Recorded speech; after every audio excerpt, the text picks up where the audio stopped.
পূর্ব শত্রুতার জেরে ব্রাহ্মণবাড়িয়ায় প্রবাসীকে কুপিয়ে আহত। ব্রাহ্মণবাড়িয়ায় পূর্ব শত্রুতার জের ধরে ইমরুল কায়েস নামের এক প্রবাসীকে কুপিয়ে আহত করেছে প্রতিপক্ষের লোকজন। রোববার সন্ধ্যার দিকে শহরের কুমারশিলমোড় এলাকায় এই ঘটনা ঘটে।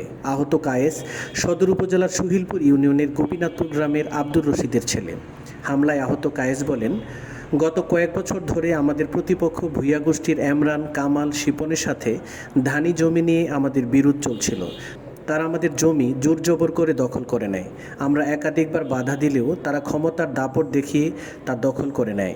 আজ সন্ধ্যার দিকে শহরের কুমারশিলমোড়ে একটি ফার্মেসি থেকে ওষুধ ক্রয় করে বাড়ি ফেরার পথে তারা দেশীয় অস্ত্রশস্ত্র নিয়ে এলোপাথারিভাবে কুপিয়ে আহত করে পালিয়ে যায়।